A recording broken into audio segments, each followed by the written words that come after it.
Okay, my Cars 3 video is my most viewed video, so I'm sure you know my opinion on that movie. It sucks. The movie had no purpose because the whole thing was leading up to McQueen's retirement, yet he did not retire at the end of the movie. He didn't beat Jackson Storm like everyone wanted him to, and the entire ending to the movie was just a scattered amalgamation that felt like the result of a bunch of story compromises. But everyone and their mom in the comment section of that video was telling me that there's an outtaken ending to the movie that's actually better than the ending we got. So to figure out if these claims were true, I watched Cars 3 again. And then at the part where this ending should happen, I stopped the movie and watched the alternate ending, More Than New Paint. And I hate to be the killjoy, but no, the movie still sucks. But it's a little more nuanced than that. So allow me to talk about the good, the bad, and the stupid in this ending that was not feature film worthy for Cars 3. But guess who is worthy of getting your subscription? That's right, me! You should subscribe. So let me set the stage for you. This only storyboarded ending happens right when McQueen arrives in Florida to do the race. An immediate difference I noticed is that McQueen is a lot more optimistic for the race, which I can only assume means if they had gone with this ending, they would have taken out the part where Cruz beats him in the final practice race they did. Anyways, McQueen shows up to the Rusty's garage where Sterling tells McQueen he's not gonna let him race. I guess those race suits they put on him at the beginning allow Sterling to track his stats, and he said he wasn't happy with his training stats. But he was happy with how fast Cruz had been going, which is why they make the decision before the race to have Cruz race.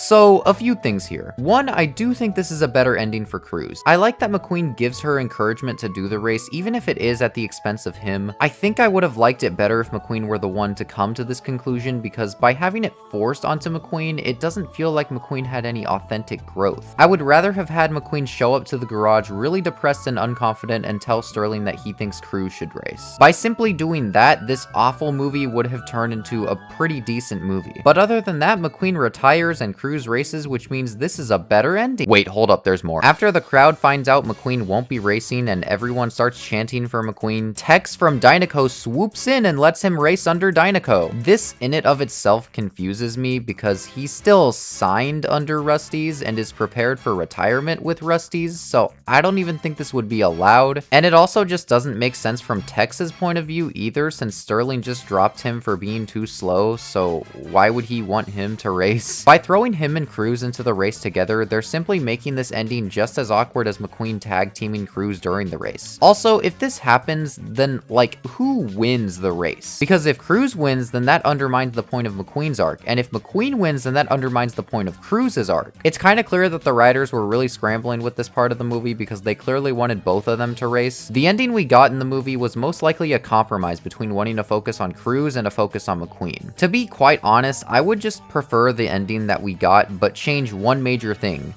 Have McQueen retire when he's given the choice. That's it. Do it. Do that, and the movie is like a 6 out of 10. Look, I know people want McQueen to race in the big race of the movie, but with how this movie is set up, McQueen can't. The whole freaking movie has simply been leading towards this idea of parallelism between McQueen and Doc Hudson, and oh look, they dressed him like Doc Hudson again. This is so stupid. The original ending and this ending, having McQueen dress as Doc to beat the parallelism in your face, completely undermines the whole point of what this parallelism was supposed to mean. Doc Hudson was the best of the best in his time. He was kicked to the road after his big crash and wasn't allowed to race again, which hurt him. Doc was upset about this, and he resented his life after his racing days because of how upset he was that the Racing League rejected him. But that was before he met McQueen. That was before he started training McQueen and found the joy in teaching McQueen how to be just as good as him. Cars 3 literally has a scene where Smokey shows McQueen a bunch of postcards he received from Doc about how happy he is to get to train Lightning. Smokey at this part of the movie was essentially saying, hey man, I know you want to keep racing, but you're freaking old. But even though you're being forced out of the league just like Doc, you can use this opportunity to find further joy by training someone. And guess what, you stupid ungrateful piece of crap? You have Cruz. She's literally right there. Doc had to wait years after retirement to meet Lightning, but Cruz is right there. Train her. The Doc Hudson parallelism simply doesn't work if McQueen doesn't retire. This movie gets me so angry because I can tell that the writers were simply on the verge of making the creative decision of being like, you know what if we ended the movie by having McQueen retire? Now that's a smart idea. And I know that these these Pixar story writers are good at their jobs. They've made some good freaking movies in the past. It just feels like they were barred from making the decision of retiring McQueen in this movie because Cars 4, baby, yeah, let's Cars go. 4, I I love love the Cars 4, franchise. Cars 4. Finn McMissile kills McQueen in Cars 4. So to all the people in my comments telling me that this new ending is better than the one we got, I ask, how? A new conflict has been created over who will win the race by having both Cruise and McQueen in it. McQueen didn't come to the realization on his own that he needs to retire. Heck, he doesn't even retire in this ending. The Doc Hudson parallelism is still super illogical. This ending is simply a different ending, not a better one. I'm sure for the people who wanted to see McQueen race for the whole race, this was a better ending, but I promise you, dude is not gonna win the race. Cruise shouldn't either, but that's a conversation I already touched on in my Cars 3 video. If this ending had simply just ended at McQueen accepting that Cruise was gonna be the 95 racer, none of the Dynaco bullcrap, then yeah, I'd totally love this ending and prefer it. He needs to retire. End of story. Anyways, I hope you enjoyed me ranting about this movie that still manages to bring so much anger out of me 2 years later. Check out my Cars playlist where you could see some of my other Cars rants. Hit that subscribe button if you enjoy this content. I've got more of it coming, and I'll see ya in Radiator Springs.